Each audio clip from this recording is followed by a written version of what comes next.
Purihin ang Panginoon, pagpalain ang bawat isang nakaantabay para makinig sa ating mensahe ngayong araw.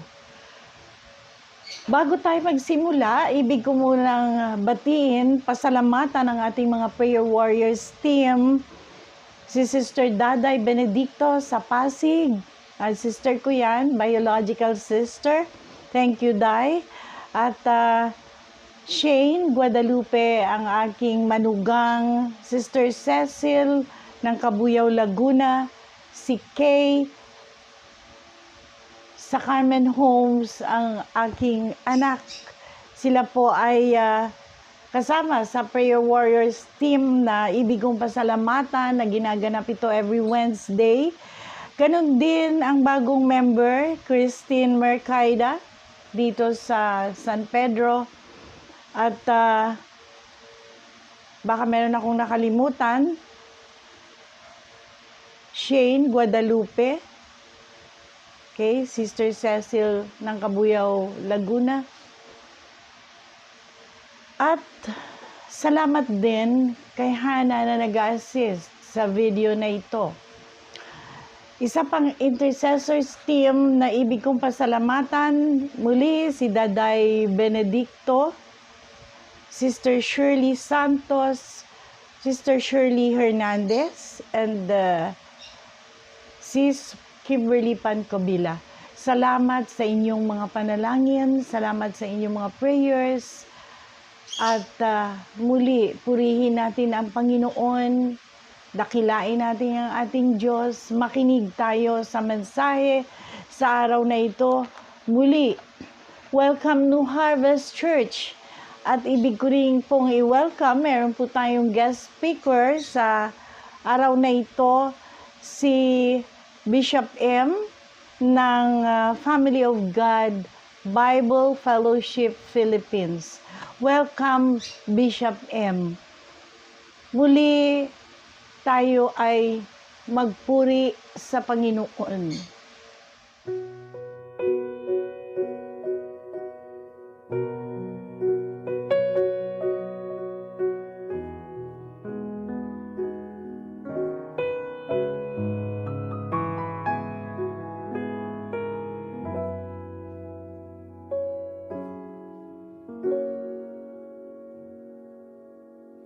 Ikaw lang ang pag-asa ko, tanging ikaw ang buhay ko, Jesus. Kahit ako'y nangangamba, basta't ikaw ang kasama, panatag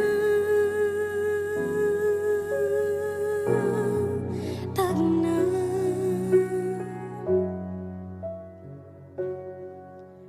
Ikaw lang ang sasambahin, paligid man ay magdilim, Jesus. Kahit may suliranin man, lagi kang aawitan, ikaw lamang. Kahit kailan di ka nakulang, biyaya mo sa akin laging laan. Ang pag-ibig mo sa akin walang hanggan. Inibig mo ako noon pa man.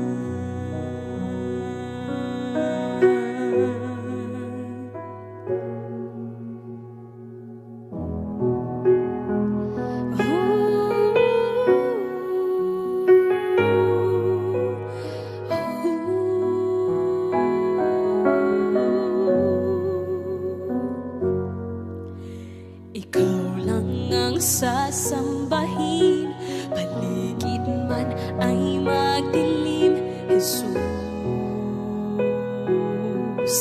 Kahit may suliranin man, lagi kang aawitan, ikaw lamang. Kahit kailan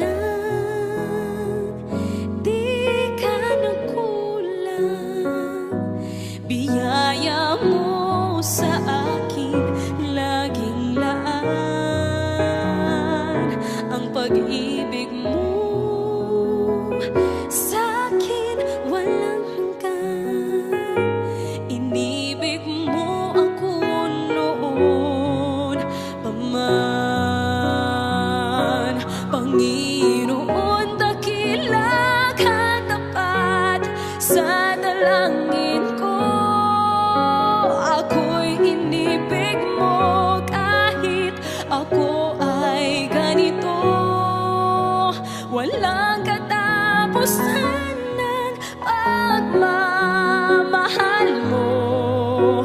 Walang pinipili ang puso mo. Kahit kailan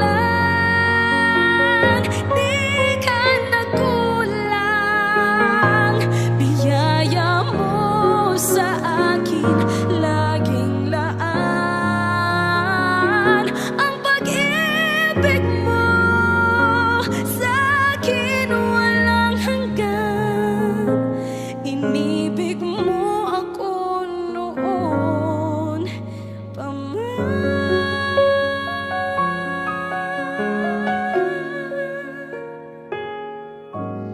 Inibig mo ako noon pa man.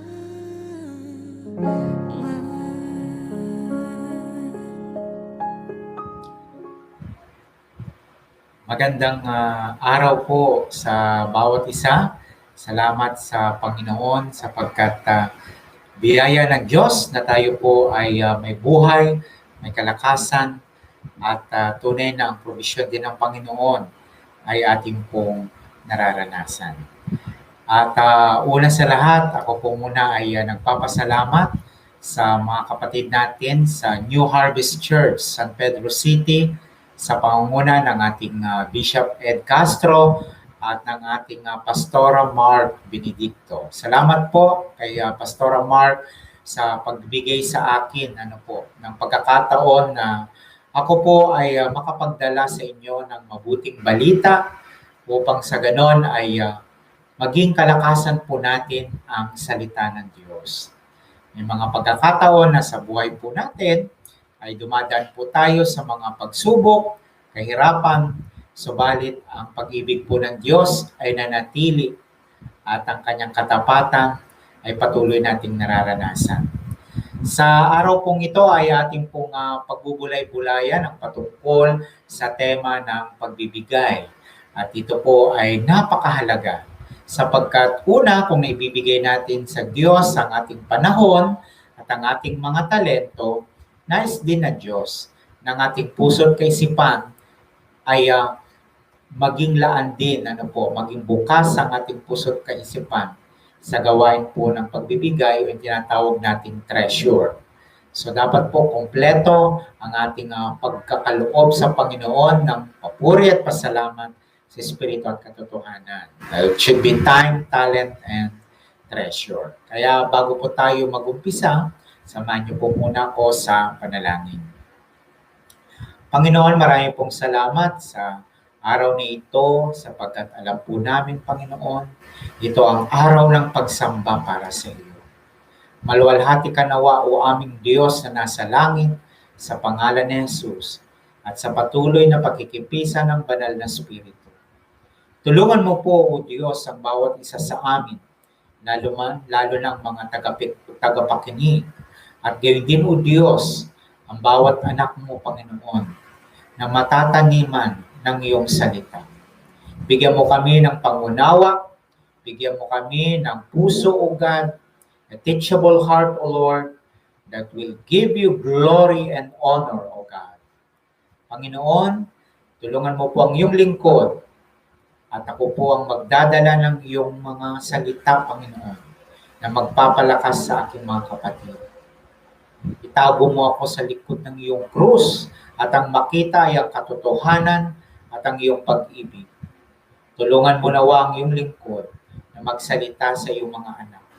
Dalangin ko ang banal na Espiritu na siyang mangungusap sa aming puso't kaisipan at maging open ang aming pong puso't kaisipan sa katotohanan na dapat namin sa pamuhay. Ito po ang aming dalangin sa pangalan ni Jesus. Amen. Kung kayo po ay may mga Biblia, bukas po kayo sa akin sa Luke, chapter 6. Yan po ay sa bagong tipan, sa aklat po ng mga Lucas, sa kabanatang 6, sa talatang 30 hanggang 38. Luke chapter 6, verses 30 to 38. At aking pong babasahin, sundan nyo na lamang po ako sa inyong mga Biblia. Ano po? Babasahin ko po ito sa English Standard Version. Kaya kung kayo po ay may mga Tagalog Bible, sundan nyo na lamang po. Give to everyone who begs from you, and from one who takes away your goods, do not demand them back. 31, and as you wish that others would do to you, do so to them. If you love those who love you, what benefit is that to you? For even sinners love those who love them. And if you do good to those who do good to you, what benefit is that to you? For even sinners do the same. And if you lend to those from you expect to receive, what credit is that to you? Even sinners lend to sinners to get back the same amount. But love your enemies and do good and lend, expecting nothing in return, and your reward will be great, and you will be the sons of the Most High. For he is kind to the ungrateful and the evil. Be merciful, even as your Father is merciful. Judge not, and you will not be judged. Condemn not, and you will not be condemned. Forgive, and you will be forgiven. Give, and it will be given to you. Good measure, pressed down, shaken together, running over, will be put into your lap. For with the measure you use it, will be measured back to you. Pinagpala po ng Diyos ang pagkabasa ng kanyang buhay at makapangyarihang salita. So ngayon po ang ating pong tatalakayin ay patungkol sa tinatawag na magbigay. Ano po? So napakalinaw po ng binanggit dito, and I will be concentrate on verse 38 po. No? Nang sabi, give and it will be given to you, good measure, pressed down, shaken together, running over, will be put into your lap. For with the measure you use, it will be measured back to you. Okay. So, ano raw po ba yung pagbibigay na nakalulugod sa Diyos? No? Ito po ang ating functional question. No? Ano ba ang pagbibigay na nakalulugod sa Diyos? Okay? So, anong panuntunan o pamantayan sa pagbibigay ang nakalulugod sa Diyos? Pangalawa, anong pagpapala ang matatamo kung susundin natin ang pamantayan na ito? At pangatlo, anong aplikasyon nito sa ating pamumuhay bilang mananampalataya? So ang unang pamantayan ng pagbibigay na nakalulugod sa Diyos ay magbigay at kayo'y bibigkayan. No? Sabi, give and it will be given to you. No? So dito po, ay binibigyan ng kasiguraduhan ng Panginoong Kristo na kung ano po ang ating ibibigay sa ating kapwa, ibibigay sa Diyos, babalik po ito. Okay? Ayon sa Galatia chapter 6 verse 7, a man reaps what he sows. Kung ano ang iyong itinanim, ay siya mo namang aanihin. Kung nagtanim ka ng pagpapala, pagpapala ang makakamit mo. Kung ikaw ay mag-i-invest sa gawain ng Panginoon, mag-i-invest din ng Panginoon sa business o kaya sa trabaho mo, sa buhay mo, sa sambayanan mo. It will be given back to you. Kailangan po magkaroon po tayo ng teachable heart, ng pananampalataya, sa katotohanan na hindi natin pwedeng mahigitan ang pagbibigay ng Diyos. We can never outgive God. Generosity moves the heart of God. Yun daw pong pagtulong sa kapwa, sa nangangailangan na kapatid, sa nangangailangan na bahagi ng iyong sambahayan, sa mga nangangailangan sa iglesia ng Panginoon. Yun daw pong pagbibigay natin. No? Ito daw po ay namumove niya yung heart ng Panginoon. No? At nalulugod siya doon. So, ang aplikasyon po nito, no? Tingnan mo ngayon ang sarili mo. How do you consider yourself? Are you a giver or a taker? No? Ikaw ba ay mapagbigay o ikaw ay tanggap lang ng tanggap? No? Wala kang pakialam kung ano pong matanggap mo. Basta ikaw ay makatanggap ng ayuda. No? Makatanggap ka ng blessing. No? Pero hindi ka man lang mag-share ng iyong mga blessing sa iyong sambahayan, no? Sa iyong kapwa, no? Sa komunidad, o kaya naman ay sa tinatawag po nating sa Panginoon. Alam niyo po, nakaka-bless, nung pandemic po ay napasimulan ng isang kababayan natin, yung tinatawag na community pantry, At dahil nga sa pandemic ay marami pong mga kababayan na may hirap, ng kanila pong kita ay napakaliit lamang. At dahil sa community pantry na ito, sumikat po ito. At ano nga ba sabi yung slogan niya, no? Kumuha batay sa iyong pangangailangan, magbigay batay sa iyong kalooban, no? Parang kung ano yung makakayanan, po. So napakaganda ng layunin po ng ganitong community pantry, no? Pero nawa, no, nakalulungkot din sapagkat merong nakuhanan ng camera, ng video na yung buong 2 tray ng itlog ay kinuha lang ng isang ali, So nakalulungkot, may mga tao na talagang abusado, may tao talaga na kapag inabot mo ang iyong kaliwang kamay, gusto yung buong katawan mo, May mga tao na kung saan ay nagpautang ka na, pero hindi ka man lang maalala kapag meron na silang blessing at hindi ka man lang mabayaran. So, nakalulungkot yung mga ganong bagay. So, pero ang tinitingnan ng Diyos, ang pinagpapala ng Diyos, yung mas mapagbigay. No? Kasi, prinsipyo ni Jesus yun Magbigay at kayo'y bibigyan. So, kung paano man ang pagbibigay mo, basta nagbigay ka ng tao sa puso, sa kapwa, sa Panginoon, sa pamilya, sa kamag-anakan, o kung sino pa man at ginawa mo ito sa karangalan ng Diyos, ibabalik at ibabalik ito ng Diyos sa iyo. Kaya yun yung unang prinsipyo, mga kapatid. Yun yung unang pamantayan. Yun yung unang katotohanan. At biblical po ito. Magbigay at kayo'y bibigyan. Ano po ang pangalawa? Hustong takal, good measure, no? Pag sinabi po nating hustong takal, wala hong daya yan. Okay? So, we need to give according to our best measure. All the same, God's measure is better. No cheating measure, but a very generous measure.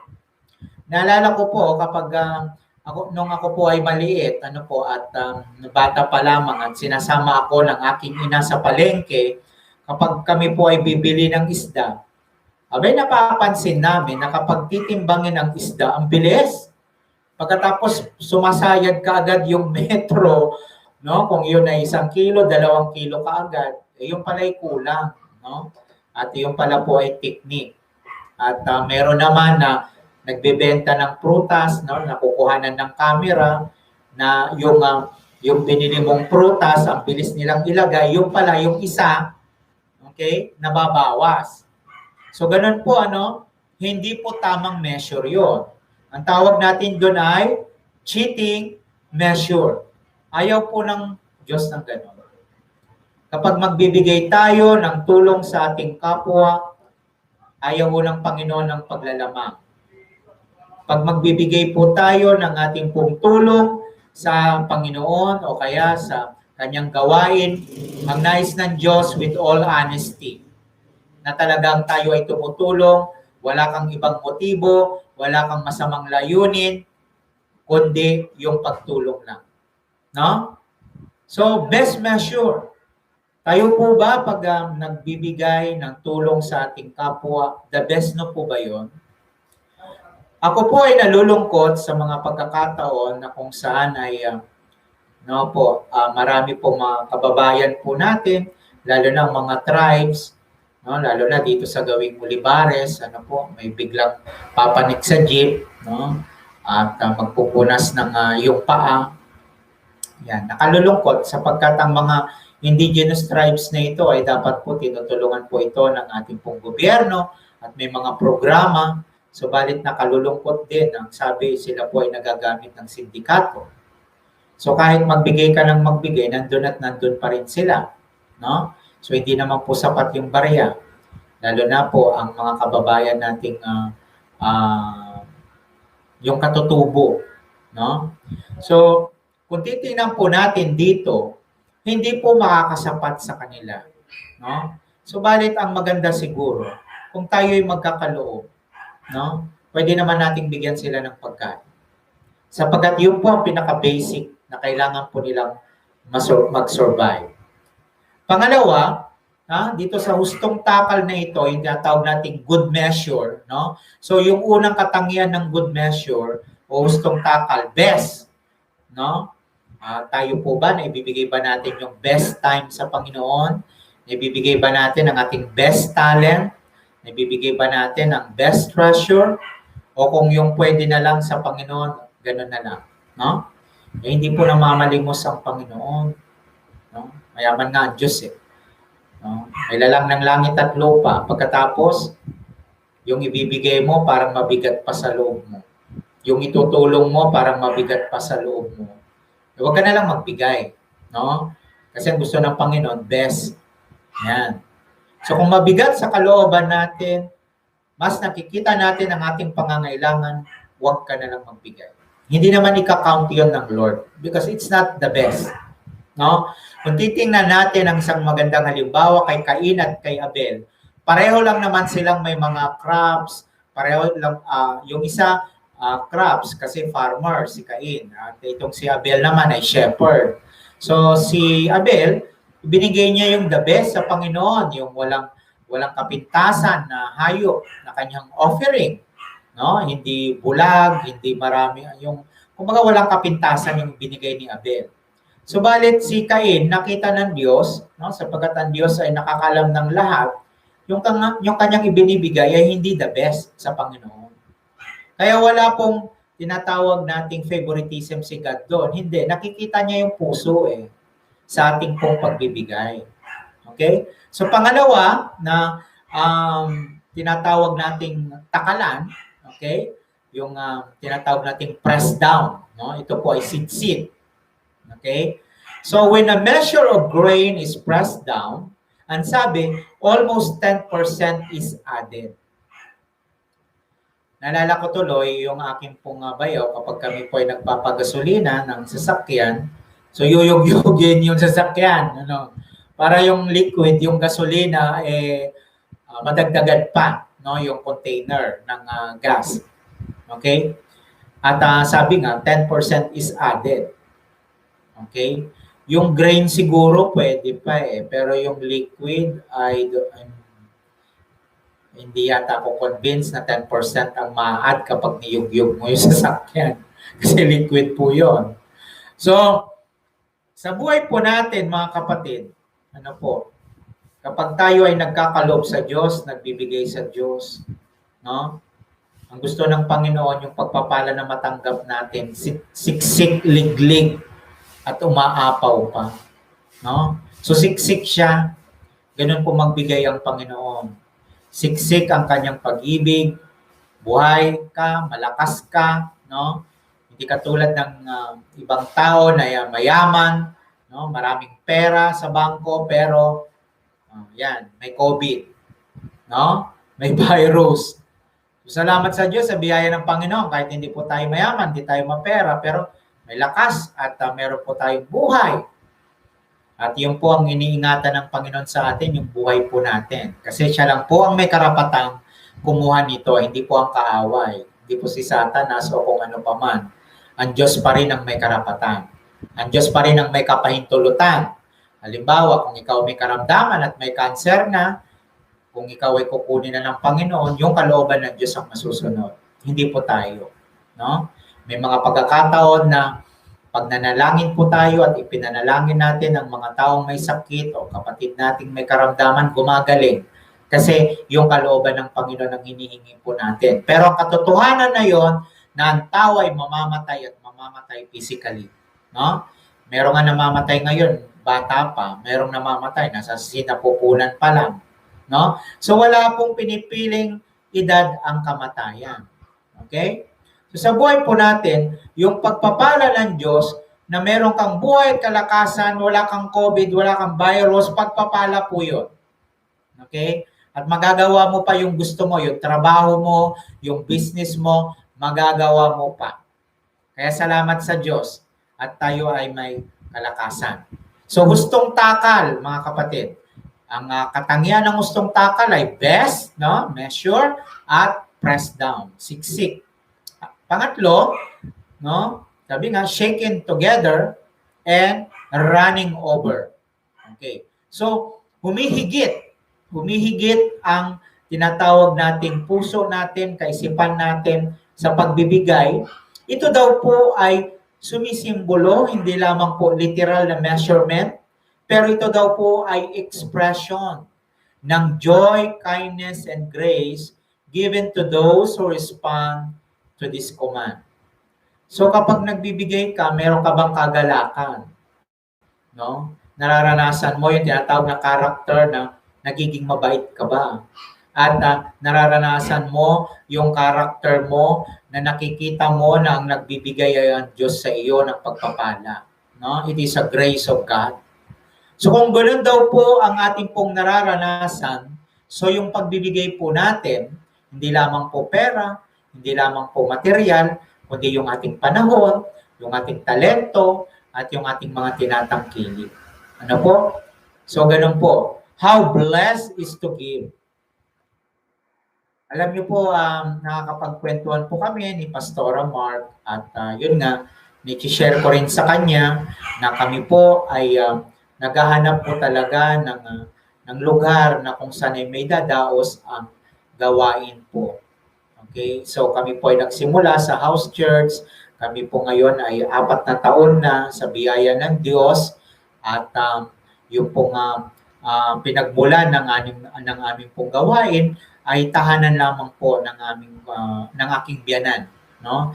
And sa biyaya ng Diyos sa kanilang puso na matulungan ang ministeryo at mapalaganap ang mabuting balita, binuksan po nila ang kanilang tahanan at doon po kami nagdaos ng gawain ng almost 3 years. Ano po? So sa biyaya ng Diyos, nakita po namin na ang gawain ng Panginoon ay hindi mananatiling maliit. Yan po ay lalaki, madadagdagan ng kaluluwa at yung kalooban ng Diyos, yung mga taong ililigtas ng Diyos, idadagdag po yan sa iglesia. No? At nandun po yung aming pong pananampalataya na bagamat mayroon pong pandemic, may virus, kung tayo pa susunod sa kalooban ng Diyos at magpapasakop din naman sa otoridad, gagawin po natin yung mga IATF protocol, you wear a face mask, face shield, ano po, mag-alcohol, check the temperature, mag-log sa isang logbook for contact tracing, ay dapat po nasunod din po ang iglesia, ano po, ang church, bilang halimbawa na maganda ang ating patutuo sa ating pong gawain ng Panginoon. So, yun po yung ating kailangan pong makita dito. Ano po? Na may ginagawa ang Diyos kung mag-step of faith tayo. Kaya nung na-share ko kay Pastora na nakahanap na kami ng malipatan at naidaos na po ang mga gawain, salamat sa Diyos. Kasi po, binigyan po kami ng isang pamilya na mananampalataya. Sila po ang may-ari ng aming house church ngayon at naintindihan po nila ang gawain ng Panginoon. No? So, ang lahat ng bagay ay nagkakalakip-lakip. Pero, kailangan mag-step of faith ka. No? Kailangan humakbang ka ng may pananampalataya. At ganun po ang gagawin ng Panginoon. Mga kapatid, ilang taon na po ba ang New Harvest Church? Humakbang na po tayo ngayon ng pananampalataya. Tulungan po natin ang ating Pastora Mark na makahanap po siya ng house church na kung saan doon po ninyo may dadao sa inyong gawain Nang sa ganon, na-experience nyo yung aming na-experience ngayon na meron na pong face-to-face. We are allowed, kahit dito po sa GCQ na to, ng 30% of the total venue capacity po. No? Gawin lang po natin ang mga protocols. Kailan po kayo ulit magkakaroon ng face-to-face? Humakbang tayo ng pananampalataya.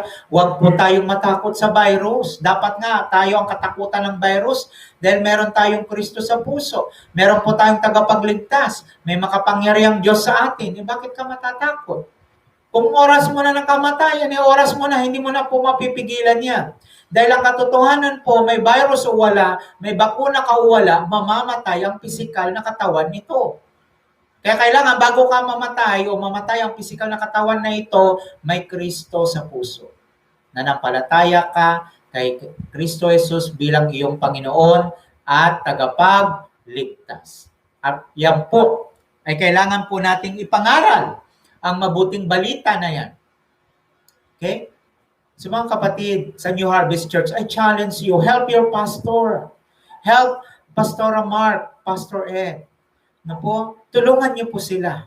Sila po ay piniling manggagawa ng Diyos at kayo na mga pinili ng mga miyembro ng Panginoon na idinagdag sa iglesia ng Panginoon, then make a step of faith. Hindi kayo pababayaan ng Panginoon. Katulad ng aming po nararanasan sa ngayon. Okay? Yun lang, humakbang ka ng may pananampalataya. Pangatlong pamantayan ay tatawag nating panukat na ginagamit mo sa iba ay gagamitin din sa iyo. Yan. Yun daw pong panukat na ginagamit mo sa iba ay gagamitin din sa iyo. Ano pong ibig sabihin nito? This means that our gift is connected to the measure of what we are to receive. Sabi sa 2 Corinthians chapter 9 verse 6, sinabi ni Apostol Pablo, tandaan nyo ito, kung sino ang naghahasik ng marami o kakaunti, ay aanin ng kakaunti. At kung sino ang maghahasik ng marami, ay siya rin tatanggap ng marami. No? Sa English, whoever sows sparingly will also reap sparingly. And whoever sows generously, magtanim, will also reap generously. So, biblical po yun. No?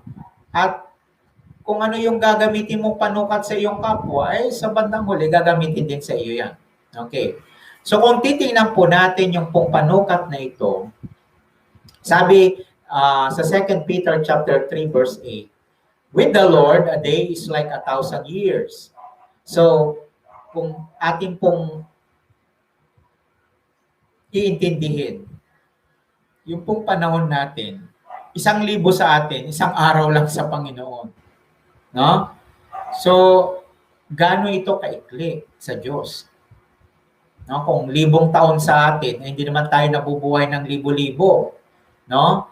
Minsan wala pa ka pang 100, wala pang 50, wala pang 40. Sabi ko nga, walang pinipili po ang kamatayan na edad. So, ang sabi ng Panginoong Kristo, it is more blessed to give than to receive. Giving honors the Lord because we are revealing His nature. No? Dahil ang unang nagkaloob ay ang Diyos. Hindi po sa material at pinansyal, kundi buong buhay po niya. Ibinigay niya ang kanyang bugtong na anak na si Jesus upang ang sino mang sumampalataya hindi mapahamak kundi magkaroon ng buhay na walang hanggan. Yan po ang ginawa ng Panginoon. Hindi po mapapantayan yun. Yung dugo at buhay niya, yung katawang nabayubay sa krus, hindi po yan mapapalitan ng pera. No? O kung ano mang kayamanan. Ang sabi po, no, meron daw pong 5 batayan na huwag tayong magkaloob ng ating mga tinatangkilik, handog, o tinatawag ng ikapo. No? May 5 batayan, no, na ito po daw po ay batayan na kung saan ay huwag tayong magbigay ng ating handog o tinatangkilik o anumang blessing ng Panginoon kapag ganito po ang ating pong makikita. Una, no, huwag tayong magbigay ng ating mga kaloob o handog kung ito ay pagyayabang mo lang. May marami pong ganyan, mayayabang. No? At maski sa Kristiyano, wala pong exempted po dyan. No? Ang gusto ng Panginoon nga, yung pagbibigay na sikreto lang. Eh. Alam niyo yun, sabi nga yung ginagawa ng kanang kamay, huwag nang malalaman ng kaliwa. No? Pag tayo po ay tutulong sa ating kapwa, no? Huwag mo nating i-broadcast sa media. Nakalulungkot, no? Mga politiko, I'm sorry to say, but not all, okay?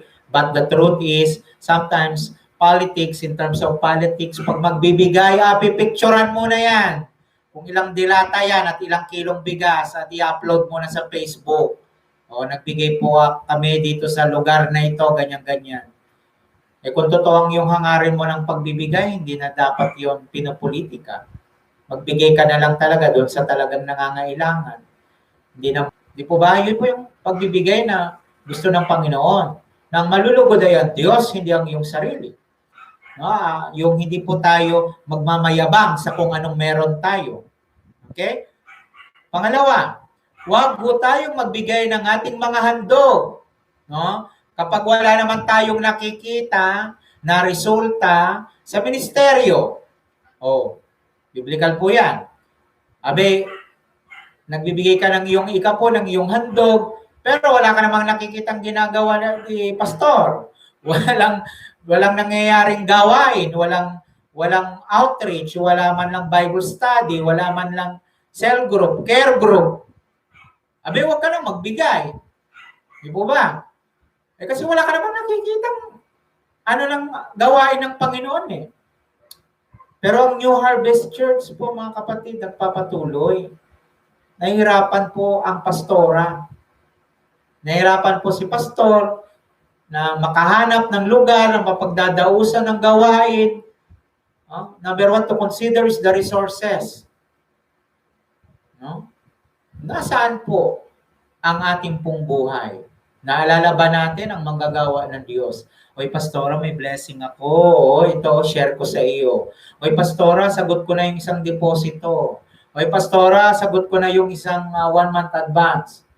Oy, pastora, ito yung share ko sa deposit o kaya sa advance. Makahanap lang po tayo ng lugar ng pagdadausan ng gawain. Nagawa niyo ho ba yun sa inyong manggagawa? Nagkaroon ba kayo ng pagmamalasakit? Nagkaroon ba kayo nagising ba kayo sa katotohanan? Ano bang naitulong ko kay pastora? O kay pastor? Mababae man ho yan o malalaki? Ano ho ba naman ang naitulong ko sa aming manggagawa? No? Alam niyo po ang mga lingkod ng Panginoon, hindi po yan humihinto sa pananalangin sa kanilang mga tupa. Dahil kami po ang tinawag ng Diyos na shepherd. Therefore, we need to shepherd you to a green pasture. But your responsibility is to give milk and meat doon po sa shepherd. So giving is vice versa po yan. May nagbibigay, may tumatanggap, at yung tumatanggap, nagbibigay din. Hindi po pwedeng laging tanggap lang ng tanggap. So kailangan po balanse na po yung ating po pagbibigay. Pangatlong reason o dahilan na wag na tayong magkaloob o magbigay ng ating mga kaloob o handog kung hindi naman bukal sa kalooban ang pagkakaloob. Tama nga naman. No? Pastora, ito na yung ikapu ko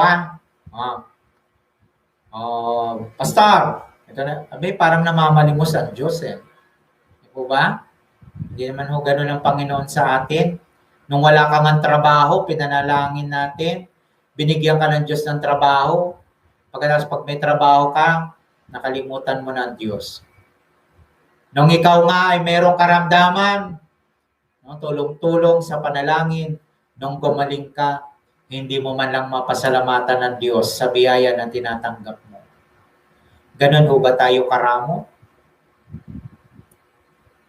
Ngayon, kung masama sa loob natin ang pagbibigay at pagtulong, huwag na ho tayong magkaloob. Hindi ho yan ang karakter ng Panginoon na gusto niyang makita at maranasan sa kanyang mga anak na mananampalataya. Ang gusto ng Panginoon ang kanyang mga anak ay maging bahagi. Tayo ang gagamitin ng Diyos in the advancement of His kingdom dito sa lupa. Dahil ang katotohanan, pag namatay ka, nising kong duling, wala kang madadala. Iiwanan mo ang lahat ng iyong ari-arian. Pag-aawayan pa nga yan. Lalo na kung wala kang last will and testament na bibitawan. Na?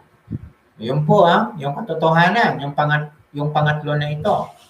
Huwag na ho tayong magkaloob, maghandog, tumulong sa ating kapwa kung masama pa ang ating kalooban o mabigat ang ating kalooban. Dahil hindi po i-consider ng Diyos yun. Okay? Ang gusto ng Panginoon yung may pag-ibig. Ang gusto ng Panginoon yung may pagmamalasakit.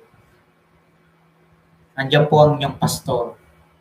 Nangangailangan po ng tulong. At sino bang mabe-benefit? Tayo rin ng mga miyembro na meron tayong pagdadausan ng gawain ng Panginoon. Gising mga kapatid. Isa o dalawa, tatlo na magkakatipon na tutulong na sa kalagitnaan ng Panginoon, ang Diyos ang magpapala. Ano man ang iyong may pagkaloob, ang Diyos ang magpaparami.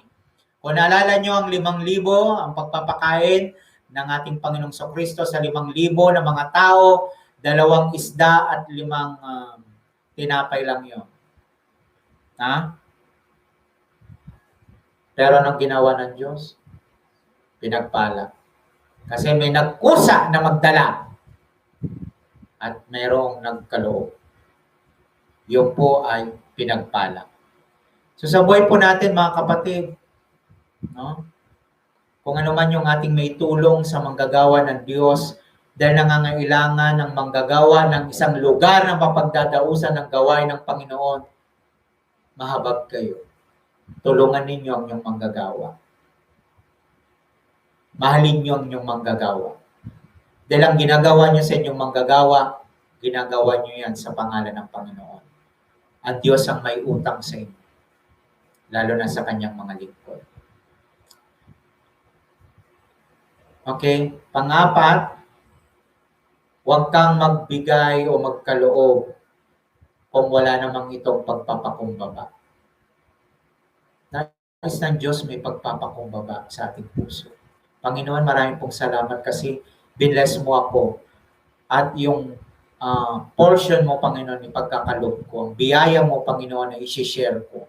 Ganun po, magkaroon po tayo ng pag-uugali ng mayroong pagpapakumbaba. Ano po, number 1, panlima? Huwag po tayong magkaloob kung wala naman tayong pagtitiwala sa Diyos sa bagay na ito. Kung minsan natatakot tayo, pastor, ito na po yung natitira na para sa araw ng bukas. Pastor, ito na lamang po ang natira. Kaya nga laging least priority ang God kapag may blessing tayo. Kung ano na lang yung tira-tira, yun ang sa Diyos. No? Bakit? Para bang pet ang God? Kung ano yung buto-buto, yun ang ibibigay. Tulungan po natin ang ating pong iglesia, mga kapatid. Magbigay ho tayo ng nararapat, una sa Diyos, pangalawa sa atin. Ano po? Sa ating pamilya, sa ating buhay, no? Pero una sa Diyos. Ano daw po ang aplikasyon ng pagbibigay po natin? In giving, God has a principle we are to live by. It is the sow to reap principle. What you sow is what you reap. Kung ikaw ay nagtanim, meron kang aanihin. Aba, syempre naman, nagtatanim ka Aba, huwag kang umasa na meron kang benepisyo. Halimbawa sa SSS, natatanggap ka ng benepisyo, hindi ka naman naguhulog. No? O tatanggap ka, bagamat meron kang PhilHealth number, ay hindi ka naman naguhulog. Paano mo gagamitin ang iyong PhilHealth? So, ganun po yung prinsipyo. Kung hindi naman po tayo nag-i-invest sa gawain ng Panginoon, paano pa tayo mas mapagpapala ng Diyos? So, ito po yung mga challenge na iiwanan sa atin ng Panginoon. Kamusta ka na, kapatid? Have you been trusting God with your finances? Dati, nung una mong nakilala ang Panginoon, ang pag-ibig mo sa Panginoon, nandun yung sacrifice mo. Nandun yung pagbibigay mo. Pero kamusta ka na ngayon? Sabihin mo, Pastor, pandemic po Pastor, wala lang pong blessing income Abay, manalangin po tayo at bibigyan tayo ng Panginoon. Yung pong pinagkakaloob natin sa Diyos sa gawain ng Panginoon, wala po yun sa kalingkingan na ginagawa ng Diyos sa buhay po natin. Do you give according to your convictions? Nagbibigay ka ba ng maluwag sa iyong kalooban at sa biblikal na panukat? So ang pagbibigay po, mas higit pa ito sa layunin. Ang pagbibigay ay makikita ang ating pong pamumuhay, ang ating pananampalataya, nasusukat ang ating pong pananampalataya. No? Kapag tayo po ay mas mapagbigay ng time, talent, and ng treasure natin. How we spend our money is often a good indicator of where our values are. Ako minsan, kung hindi tayo masinop sa pera, sabi nga, no? Ngayon kasi at your fingertip na lang meron kang smartphone, andyan si Shopee, andyan si Lazada. Di po ba? Kasi enjoy mo na yung pera mo hanggang buhay ka. No? Shop ka dito, shop ka doon. Ayan. Na-bankrupt tuloy. So mga kapatid, humakbang tayo. Maski kapag tayo po ay nagkakaloob, lakipan po natin ang pananampalataya na ibabalik yan ng Panginoon sapagkat mas nais ng Diyos yung mapagbigay kaysa sa tumatanggap. Mas pinagpapala yung nagbibigay kaysa sa tumatanggap. So nawa, bigyan niyo po ng panahon ang ating pong manggagawa. Tulungan po natin si Pastora. Ipanalangin po natin kung saan po makakuha ng isang house church. Magbigay po kayo. Pastora, ito po yung nakayanan ko. Pakisama niyo po ito sa deposito sa advance. Tulungan niyo po ang pastor. Mahal tayo ng Panginoon, tayo pa rin ang gagamitin ng Diyos. At kapag nakita ng Diyos yan, siksik, liglig, umaapaw ang ibabalik sa atin ng Panginoon. Kapatid, kamusta na ang iyong puso? Kamusta na ang iyong buhay na kung saan ay yung bang pagtitiwala mo ay nakalagak ito sa ating Panginoon? No? Yung bang paggawa mo ay nakalagak na ito sa gawain ng Panginoon? Nabibigyan ba natin ng pansin ang gawain ng Panginoon? Magbigay po tayo ng mayroong pong hindi po mabigat sa ating puso, kundi ito po ay sinasabi natin na mahal natin ang Panginoon kasi kaya ako nagbibigay. Mahal ko ang lingkod ng Diyos. Mahal ko ang kaluluwa. Let us give a step of faith and let us help the servant of God.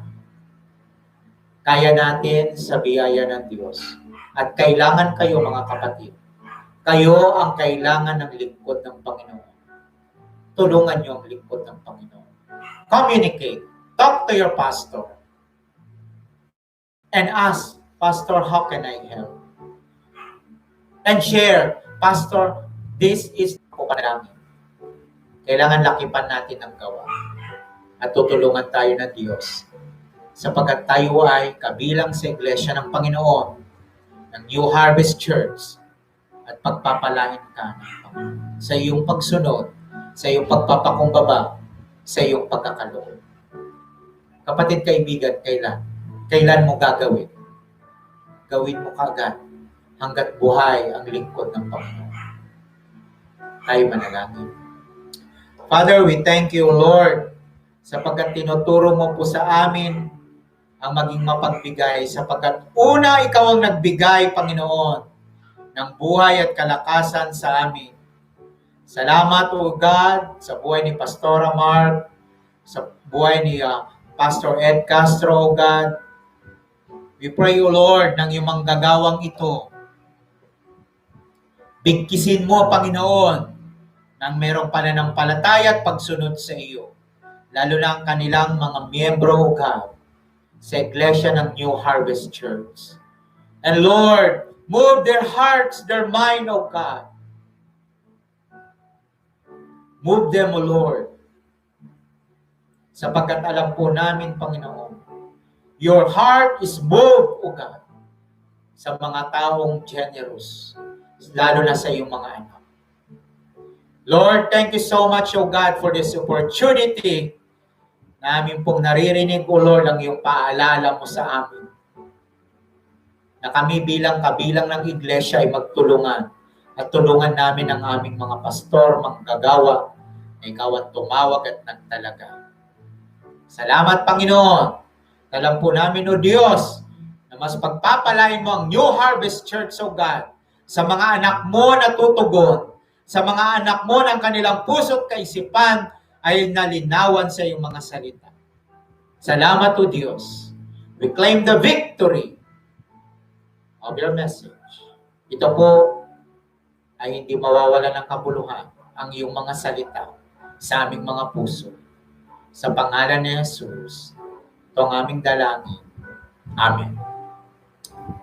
Thank you so much for inviting me as your speaker and sa ating pong mga kapatid sa Panginoon sa New Harvest Church. Pagpalain po kayo ng Panginoon, patuloy na ipanalangin ang inyong mga manggagawa at mahalin ang inyong mga manggagawa at tulungan natin ang isa't isa sapagkat ang nais ng Diyos ay ang pusong mapagbigay. God bless you po. Ito po si Pastor Emmanuel Tomale ng Family of God Bible Fellowship dito po sa Pasita 2, Phase 1, San Pedro City. Magandang araw po, pagpalain po tayo ng Panginoon. God bless po.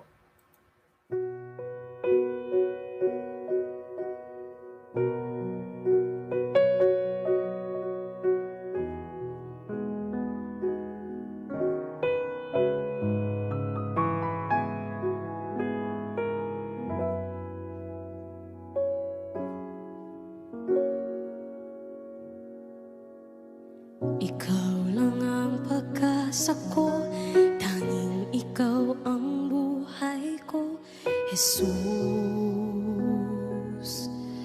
Kahit ako'y nangangamba, basta't ikaw ang kasama, panatag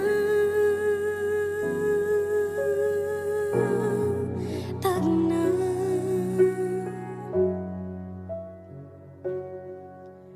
Ikaw lang ang sasambahin, paligid man ay magdilim, Jesus. Kahit may suliranin man, lagi kang aawitan, ikaw lamang. Kahit kailan di ka nakulang, biyaya mo sa akin laging laan. Ang pag-ibig mo sa akin walang hanggan. Inibig mo ako noon pa man.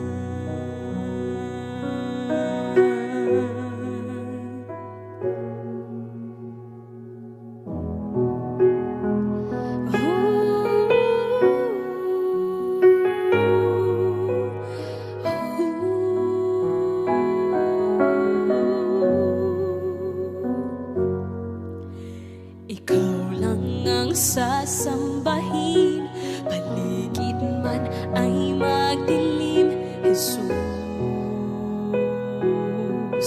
Kahit may suliranin man, lagi kang aawitan, ikaw lamang.